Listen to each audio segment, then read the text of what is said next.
if you're getting involved in commercial real estate, stay hyper-focused. Yeah. Two is, and it can feel hard. I know it can feel hard because there's so many things out there and there's so much to do. And there's so many, I could do multifamily, I could do this, I could do that. And people are shooting you deals and you're trying to learn all about it and absorb all the information, understand syndications and funds, and just stay really, really focused. Even as an investor, I would say initially, dive into one asset class. Are you looking to achieve massive success in your life without dealing with costly investment nightmares? If yes, then this is the podcast for you. Here, we provide engineers and busy professionals all the secrets and strategies to create multiple streams of income, build generational wealth, and live a meaningful life by design. Here's your host, Ted Patel. Welcome, Decoding Cash Flow listeners. Today, we have a very special guest, Samuel Wilson. And the topic is also very interesting. We'll be discussing a specific niche in the commercial real estate. So Sam is a CEO of Bricken Investment Group. He has been active investor for more than a decade and has invested in self-storage, parking facilities, multifamily properties, RV resorts, and laundry facilities. It's a large list, Sam. And currently he's solely focused on building a portfolio of laundry facilities for him and his investor. He's also the host of a podcast, How to Scale Commercial Real Estate, and has published more than 700 episodes till date. Welcome, Sam. Welcome to the show. Thanks for taking out some time today. Absolutely, Ted. The pleasure is mine. All right, great. So as I said earlier, right, it's a long list of different kind of commercial properties you have been involved with till date. And recently, your main focus is laundry facilities. So before we dive deeper into your niche, if you can give our listeners some background of and how have you got started in real estate and how did you get into the laundry facility investments? That's a great question. I say that most of what has happened in my life has just been the good Lord having mercy on an idiot. And I kind of mean that. I sold a business when I was 30. It was a flooring company. That's all I knew.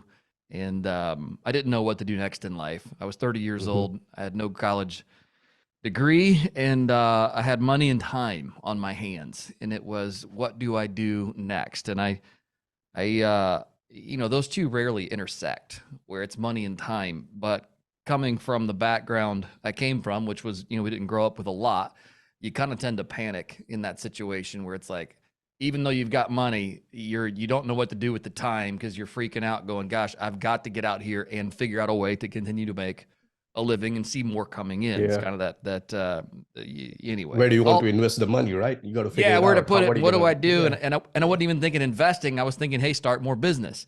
Yeah. Fast forward, it took me almost a year before I bought my first rental property. Actually, not rental property, scratch that. Start over. It took me almost a year before I bought my first foreclosure.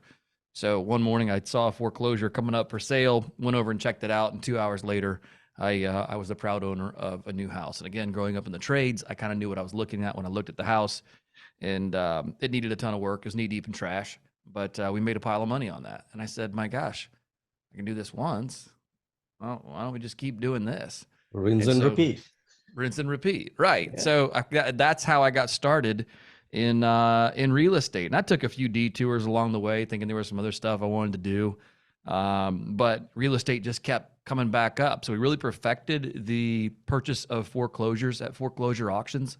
Got a nice system going inside of that. And that was, it was a fix and flip business though. And that, it was a lot like work. So, but inside of that, we did everything else from rental property, creative finance, lease options, wholesaling. I mean, you name it, we did it inside of the single family space. In 2018, I said, man, I've had enough of this. It's funny because I felt in 2018, my crystal ball said that the market was overheated. Little did I know. Ted, I'll tell you this, that if I had just held all of those houses I had flipped, I wouldn't be on this show today. I'd be retired. I understand you really well what you're trying to say, because I went through the same path We'll discuss Oh, about it later on, but yeah. yeah. I look back at some of those houses that I thought I was, hey, we're making 30 to 50 grand on a house, which look, dude, that's still a lot of money, right? Yeah. That's a lot of money to a lot of people, and it's still a lot of money to me. But I look at it now and I'm like, if I had just gotten some long-term debt on those, rented them out, and sold them, even here in 2023 at our ridiculous interest rates, Yeah. I'd still be retired. It will be a Anyway, home run. oh my gosh, yes. Anyway, hindsight 2020, at least they say it is. And but anyway, I digress. Somehow I got off on that. We ended up moving into commercial real estate. I saw that there was more option, more scalability inside of commercial real estate, and so then that's when we've kind of amassed this portfolio of all sorts of different assets. And it's been interesting. I would say probably for your listeners, the one thing, if I could even go back the last 5 years of buying commercial real estate, if I could do one thing over, is I would hyper focus. I mean, I've learned a lot. I've enjoyed learning about all these different asset classes, but man, it's not, it hasn't propelled us forward in the way maybe that if I had really just stayed with one, that, we could have made, I think, a much more meaningful dent being hyper focused than doing it kind of the way I have. But either way, we're here today, and those are just what I call wisdom's tuition. So you pay for it one way or the other. Yeah. So, so you started investing in real estate back in 2018, right?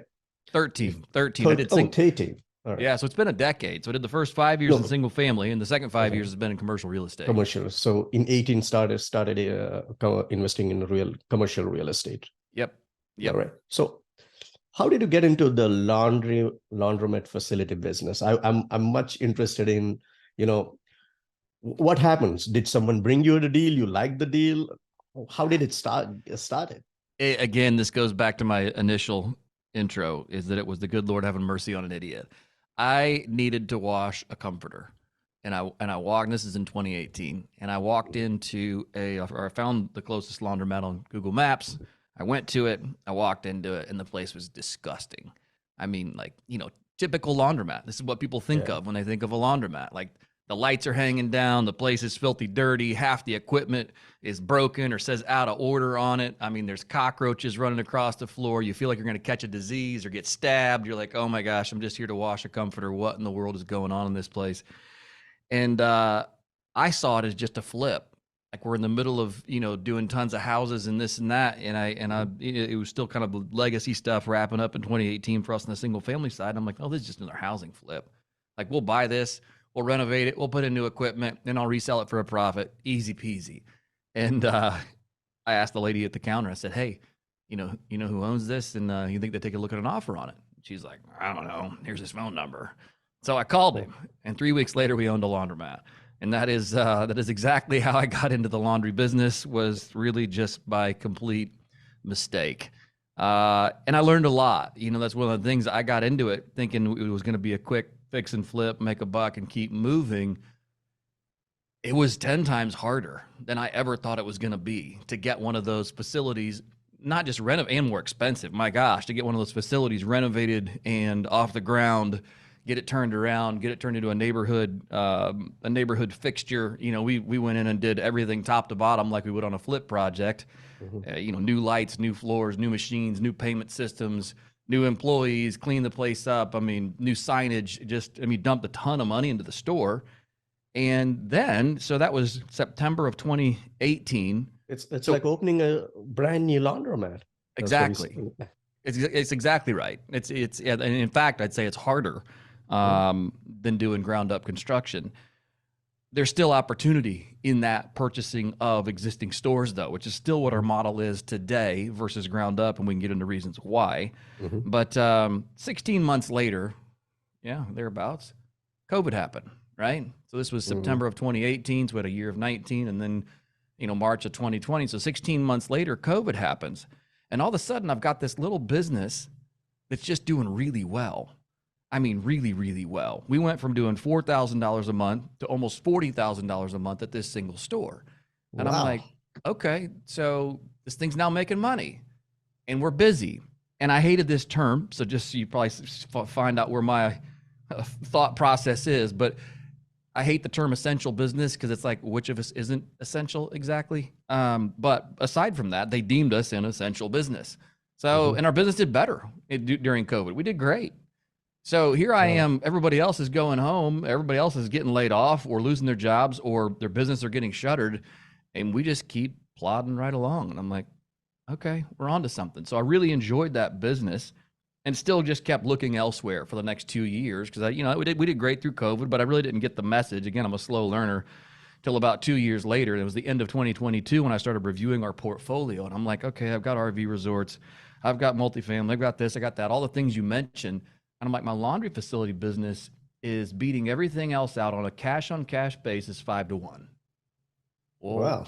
why don't I, if I own one and I've got the model figured out and I know the payment systems and I know the people and the distributors and I know I've got the playbook, if we own one, why don't we own 100? Like, this doesn't Yeah. make any sense. And the opportunity to scale inside of that business is almost unlimited. We're in a blue ocean. I mean, it just, consolidation in the laundry facility space has yet to take hold. Yeah, there's pockets of it. People are buying Yeah. 5, 6, 7, 8, 10. I know that the largest owners I know right now, I think, have 40 stores, which is pretty impressive, to be honest with you. I mean, it's a lot of stores. But we haven't seen the monstrous institutional private equity roll up yet happen. And so I'm looking Mhm. at that going, okay, we're on the front end of something here. It's recession resistant. It's inflation resistant. I can reprice our stores daily like a gas station if I wanted to. I don't, Yeah. but I could. I can do it from my phone.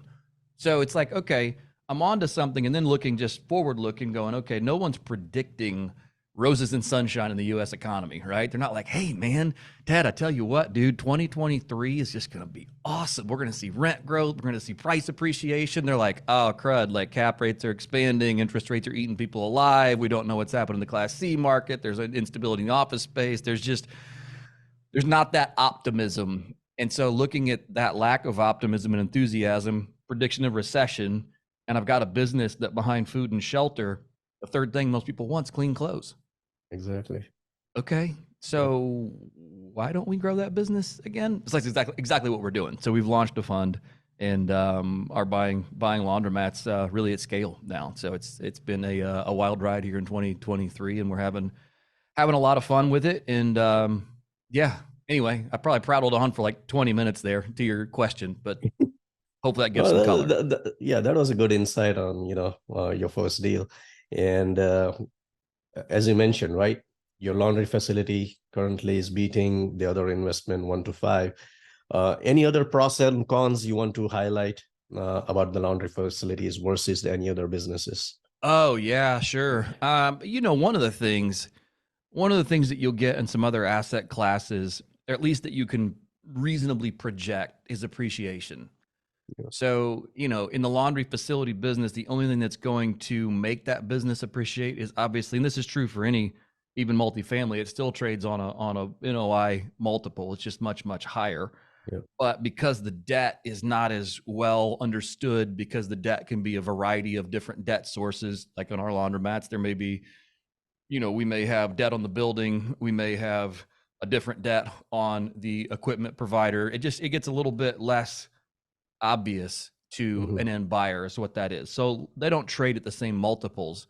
We look at it in multiples, whereas, obviously in the multifamily space, you might look at it a cap rate, which is still a Yeah. multiple, but you guys are looking at maybe 5-7% on a really high cap rate on a multifamily project. For us, a well-run store might trade at a 5x NOI. So for those who are listening, that's a 20 cap, which is, just a lot higher, but there's reasons for that.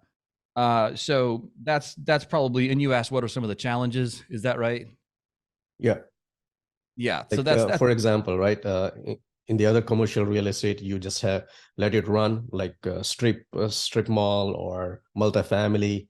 There's not much attention, not daily operations, not daily attention you give right. to those businesses. But in laundromat business, you have to be very focused. You have to make sure your books balances, you check out everything daily. Oh So yeah. It's an operationally complex yeah. business. And the way that we do it is even more operationally complex, because we're not just Mhm. setting up your neighborhood laundromat where people come in and wash and dry their clothes and it's, there's nobody working there. Like, we have fully attended stores We do a robust drop-off business. So our staff will take your laundry in, they'll wash, dry, fold it. And we do a ton of that. It's amazing how much business people drop off to have us wash, dry, and fold their clothes. And then we also run a delivery service. There's a third component to that where we're picking up laundry around town. You can get online and order it, from your phone. We integrate with both in-house drivers and also with DoorDash. So people can DoorDash their laundry to our facilities. That's great. Yeah. It's fun and it works. It actually works, which is crazy. But all that said, yeah, you're right. It's an operationally complex business. And then there's 40 or 50 machines in each store, each with their own unique set of things that could go wrong. So then you've got, maintenance people, and then the list, as you can imagine, just continues to grow on what an operating business like this could look like. Not a hill you can't climb, just it's different. You have to have a process in place. That's right. A solid process. Yep. That's right. That's exactly right. Yeah. And when you see any laundromat facility, right? Someone brings you a deal. What are the basic things you look into, like, any thumbnail rules or any such kind of things that you look into before you even start underwriting? Yes, I would say, and this is my buy box, right? Somebody else's buy box may be entirely different, but I'm looking for that same store that we bought the first time. I'm looking for that store that's poorly run, that is dirty, that has broken equipment. That is, the last 3 stores we bought, only one of them had a phone line. I mean, how do you guys not have a phone line and website and da da da da da da da? But these are the things we're looking for, because that's obviously where we can add the most value. A brand new store, which I see them trade once in a while, and I don't understand why. It's either people that got into the laundry business and didn't realize the how big of a bite they were taking off, and they're like, oh, this is a lot more work than I thought it would be. So I'm not looking for that brand new store where somebody's already remodeled it and they've done all the upgrades and the changes. That's just not going to be where the value lies. But for us, buying these kind of dog assets that need brand new, sophisticated ownership in large capital infusions, that for us is kind of what we're hunting. So does that answer your question, or my? No, absolutely. And as you mentioned, right, you're looking for a below 5x multiple, right? Yeah, and on a dog store, I mean, something that's really, really worn out, like maybe 1.5. Oh, 1.5. Okay, yeah. So once you build it up, nice and good, running smooth, renovated everything, then maybe you expect 5x if you want to sell it. Okay. Right. Yeah, but I mean, the last 3 stores we bought, it was the highest was 2x multiple. And again, because we're going in there, we're gutting those stores. Okay. I mean, we're gonna sell the remaining or sell the equipment that's in there for basically parts prices at best, and then just start over. So we're buying the goodwill in the business, we're buying the location, we're buying the infrastructure, we're buying the all the plumbing, mechanicals, all those things that kind of make a store like that go round. That's really what we are paying for, not necessarily the functioning equipment inside of it. So that's some of the things that we consider. Okay. So what I understood is you buy the whole real estate. You don't lease a store and run the business. It's the whole real estate that you buy, including all the equipments, everything. Both actually is the right answer. Is we both take leases and we will buy the real estate when it makes sense. I've got two examples for that. One, I've got I think it's like they call it a gross lease, I think. Yeah, where it's like that's all it is. It's a total, that's it. It's $3,200 a month on a store that's 4,000 square feet. Great store. It would cost me $1.1 million thereabouts to buy that store. And then I'm responsible for the exterior, for the roofing, for the window. I mean, for anything that can go wrong in the exterior of the building, I would then become responsible for. I have a flat triple lease. net lease, right? Well, yes, I would be. But in this case, I have a flat lease at $3,200 a month. So I'm all in annually at $38,400 on this store. If I were to go and buy it for $1.1 million, principal and interest payments maybe $80,000, $90,000 a year. And then I'm responsible for the outside and everything else that goes along with it. So my total exposure would increase, substantially if I bought the building.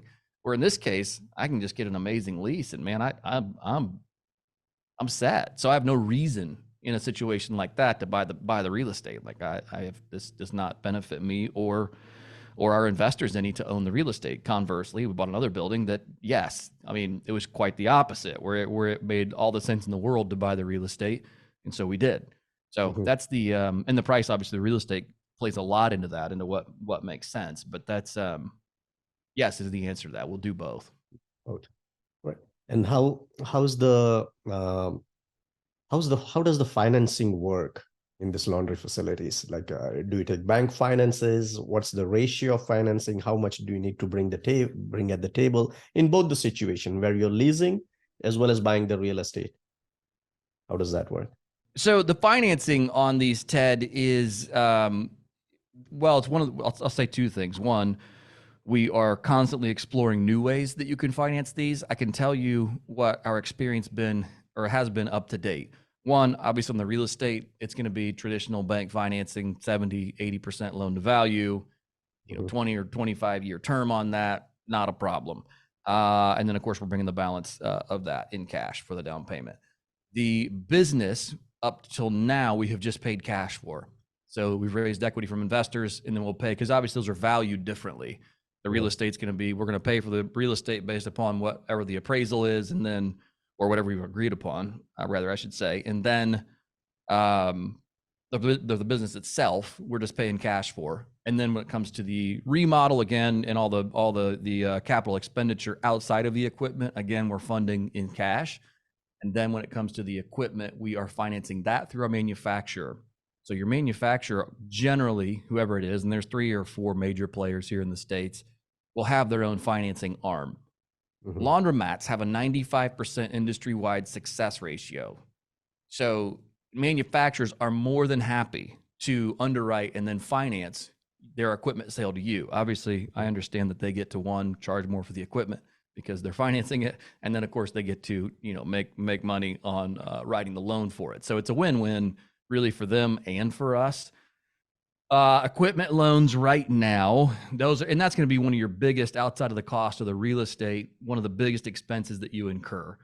I mean, we just finished a store, 4,000 square foot store, and we put $530,000 in laundromat equipment in there. And so that's another hurdle that legacy owners are kind of facing at this point, because they're aging out, to be honest with you. If you think about who owns these stores, they're generally older owners, and they're staring down the barrel of $500,000 of capital investment. They're like, no, I'm in my 70s, I'm done. So they don't want to put that money in. But let's go back to financing. So that's how we're doing it right now. Financing equipment through the manufacturer, paying for cash on all of the remodel and business acquisition, and then funding the real estate acquisition with bank financing. There are other options out there. The SBA actually is, we could get great loans through the SBA on this. We just haven't pursued it yet. It's something where we need to package up, 4 or 6 of these stores inside of the fund, and then probably we can get SBA debt financing on all of it as one. But honestly, I just haven't pursued it yet. We've been in talks with banks about it, but it's not anything that we've actually taken the next steps on. That has some terms to it that are they're really good, but they're also come with some strings attached to it. So this is up to date. That's how we finance these so far. And normally, if it is if you finance via bank, the whole real estate as well as business, how do they calculate? Like, do they just, it is based on your NOI, or they assume like, okay, this is going to be the regular rent for this store, and based on the rent, they calculate how much they're going to finance on the real estate? How does it work? You're asking how much will they finance on the real estate side of things? Yeah. I mean, so far it's been just based upon appraisal. This is okay. Yeah, and then also, of course, looking at the income of that business and saying, can you then support paying this with the income from the business? Yes, that component goes into it.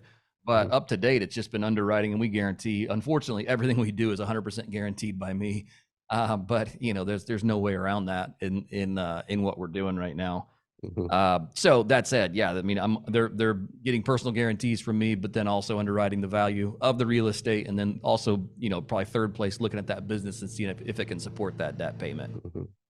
And what about the exit strategy? You have any exit strategy, or are you keeping them forever? The nice thing about these assets is that they cash flow in the double digits back to our investors. And that is really, really compelling for a lot of people, including myself. So the idea of holding these long term, this is for a long term cash flow investor. It's not someone that's looking for a quick flip or for massive appreciation. We're just not going to see that in what we're doing. But for someone that's looking for something that consistently produces income, regardless of the market cycle, this is a great investment. Our fund is set up to hold them for 8 years. Reason for that is twofold. One is because at the end of 8 years, the equipment is about 50% used. It has about a 16-ish year shelf life to it. So we can then reasonably sell this to another investor and say, hey, look, you got lots of runway in front of you on this equipment. You can keep the stores as they are. You're not going to have to invest $1 bajillion in order to make this store come back to life. It's already running, it's well established, and you can just take it and kind of let it run on autopilot. So that's thought process number one. Two is that we've then basically written down everything we can on the tax advantages side of things. So that's another component. There are some strong tax advantages to what we're doing, especially in these high cash flowing businesses. It's nice to get some heavy depreciation and some paper losses on these assets. So the fund is an 8-year fund. The strategy on the exit side, what we're attempting to do, has not yet really been done to my knowledge. And that is a roll-up strategy in the laundry business. You've seen it in car washes. You've seen it in oil changes. You've seen it in a lot of different assets where 10 years ago, nobody was talking about car washes. I feel like that's all I hear about anymore, right? It's like, oh, well, we own 200 car washes. Like, wow. Yeah. I saw a car wash chain from Memphis all the way to the middle of Oklahoma here about 6 months ago. And it felt like it happened in a week. All of a sudden, hundreds and hundreds of these car washes all became the same brand. I'm like, what in the world? So monstrous institutional capital came in and saw the value in these stores. And so for us, the ideal exit, yes, would be to have a private equity exit, an institutional exit of some sort, because we're trying to McDonald's the laundry space. Mm-hmm. Whether or not we get there, I don't know. Again, it's not been done. So what that looks like, bringing on some team members to help kind of sort a lot of that stuff out and go, okay, how do we set this up and how do we grow it such that we can then attract the right buyer 8 years from now is one of the equations we're trying to solve. Ideally, that would be our exit. If we don't exit, okay, no problem. We still got excellent cash flowing businesses. Or number 3 is that we could sell them off one by one, which would be the worst case scenario. But okay, so we sell them off one by one, and you would get a much lower multiple, I think, at that point. But that also is an option. So lots of possibility out there, but there's not really been anybody that's done what we're doing right now that I'm aware of. So I guess we'll know in about 8 years. All right. And have you ever thought about franchising your process, your store? Have you ever thought about it? Yes, I have. And there's a couple other firms out there that have franchised, but at this point, we're just in rapid growth mode inside of our own stores and our own kind of brand. And right now it would be a distraction. But yeah, there's lots of other ancillary businesses along the way, like franchising and or owning distributors, or there's a lot of stuff that we can tack on along the way that would be very, very interesting, but just not part of the playbook yet. Okay. I love it, man. Or whatever you told about your business. So it gets me exciting. Maybe I'll start looking into that business also. Maybe, you never know. You can find a good deal anytime. You really can. And I think that's one of the things that really, one of my main drivers is return on time. Like, I have worked hard since I was a little kid, and I mean that. Little. And it's, I want my time back. And this really does, while it's a complex business, once you get them up and running and once you get the right staff in place, I go to our stores now because I should. Like, I check in, I'm like, hey, I haven't been here a month and a half. I probably should just stop by and walk through. And it's, once you get them up and running and you've established it, you got the right people in place, it can become a more hands-off business if you set it up correctly. So yeah, that's one of the things that we're really looking for right now is a return on time. So that's, man, go find one, set it up and see what you can do. You never know, right? So, any major problems that you encountered in this business, like, and how did you overcome that? Anything? Oh yeah. Oh yeah. One of them, our first store, call it the flagship store, had a lot of deferred maintenance that I did not probably understand the age of the building we were working with, and I didn't understand the age of the mechanicals. That's something we spend a lot, and I passed on we had 2 deals under contract here recently, and after inspections, I'm just like, nope, nope, nope. Been there before. I don't want anything to do with any of what you've got going on. And I thought, even just a cursory review of my own going through on the inspections, I'm like, oh, this looks good. And then once I got the detailed inspection report back, I'm like, this is going to be nothing but nothing but trouble. So that was one of the things, was just looking at older buildings, older infrastructure, undersized, because a lot of what the consumer demand is now, like rewind 40 years, and everybody wanted those top loader home style washing machines. You put a couple loads in, you put the quarters in, you slide it, and okay, you can wash 2 loads of laundry at a time. The consumer demand has changed dramatically. We have 6 and 8 load machines. Our next door's putting in a 12 load machine where people can come in and wash 12 loads of laundry in one piece of equipment. The discharge on that is substantial. You can't use a building that was built in 1950 with 3-inch pipes, cast iron pipes, and expect to fill a laundromat with 6 and 8 and 12 load machines and have it actually work. So that's one of the things that we ran into in that first store, was really a lot of mechanical, plumbing, electrical issues, that just legacy mechanicals that were not set up for the type and size of equipment that's being manufactured and produced today. So that's one thing. Another challenge in the space is just the personnel side of it. Not necessarily, let me back that up. The customer side of it. You get to serve all of God's children in these laundromats. And so if you don't have thick skin and aren't prepared for a little bit of stupid, then this business probably isn't for you. I kind of let it roll off my back, because I'm just like, this is unbelievable. But you find one person in every 100, right? You find those kind of guys anytime. Yeah. And we've got robust security systems and all that, and we just see it all. And and I say that, so that's a challenge that you're going to face, because laundromats thrive where laundromats are needed. And so you get to deal with some of that, just kind of people with more time than sense on their hands. And that can wear on you. But again, it's not an insurmountable thing. You just learn to deal with some of that. So those are a couple things that come to mind initially. All right. Sounds great, man. While we are almost at the end of the show, right? So before we get into the final round of questions, do you have any business or investment advice that you would like to share with our listeners? Not specific to Laundromat, but in general about real estate or any business. Yeah. Yes, I would say I've learned a lot of lessons the hard way. I don't know of any lesson I haven't learned the hard way, actually, now that I think about it. I'm a slow learner. It takes a good beating for me to really understand anything. And that just seems to be my path in life. I would say one is the thing I mentioned earlier: stay focused. If you're getting involved in commercial real estate, stay hyper focused.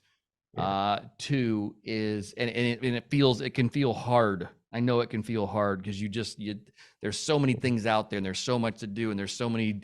I could do multifamily, I could do this, I could do that, and people are shooting you deals, and you're trying to learn all about it and absorb all the information, understand syndications and funds, and just stay really, really focused. Even as an investor, I would say initially, dive into one asset class and really understand the nuances of that asset class. The second thing I would say is take it slow. I've learned the lesson the hard way by watching and thinking I was doing the right thing as a passive investor. Like, oh, hey, I'm jumping in. These guys know what they're doing. They're a big shop. They're kicking butt and taking names, and let's go. And in the end, I didn't probably do the due diligence I should have, not necessarily on them, because I've still bet on the right people, but it was still the wrong project.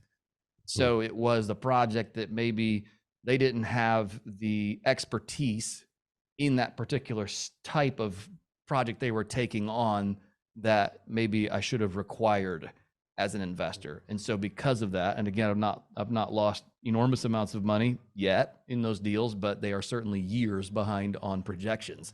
And it's kind of painful to have that amount of money tied up in some of these deals going, oh, good. Well, that's still a 0% return now for the 5th year in a row. Here's hoping this actually ever does anything. So I would say that's it as well, is so hyper focus and take it slow. And maybe that's just advice for myself, because, you know, there's a lot of people that, you know, I hear they want to absorb information forever and then really, really struggle to pull the trigger. I struggle to not pull the trigger and then look for information. So that's probably the second one I would say is on that front. The third thing, I don't know if there is a third thing. Those are two that come to mind right away. And maybe I'll add one. Please. It's not a get rich quick game.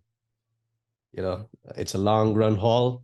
Just stay focused, go through the grind, and you will reach there at the end. Right. You are spot on, correct on that. It's a this is the get rich slow, and I think that's hard, because you do see people that, you know, hit a big lick every now and then, and you're like, dang, that's impressive. But those I would say are probably the rarities and not the norm. Yeah, very few. Yep. All right. Okay. Getting to the final round of few questions. Ready, Sam? I'm ready. All right. Which is the one book that you'll recommend that has made a most impact in your life or your own business? That's a tough one.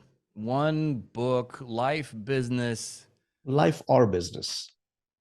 Well, I mean, there's the Bible. That's a great book. That's a great book. You can learn all about the good and the bad and humanity in that book. That's full of wisdom. So that's probably the life book. The business book, man, there's so many of them. I can't think of anything that's really. Oh, I do actually. When it comes to investing, I really loved. Oh shoot, here, Ted. I'm gonna draw a blank on it. It's all about investor psychology. What is his name? Oh shoot.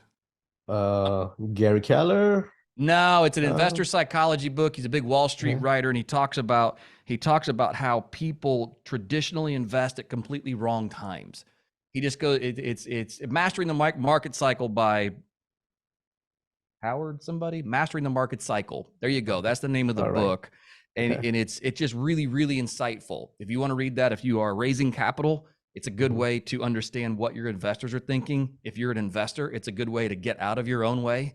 So read that book, because he just kind of goes through with loads and loads of empirical evidence to show that people traditionally make the wrong decisions at the wrong times.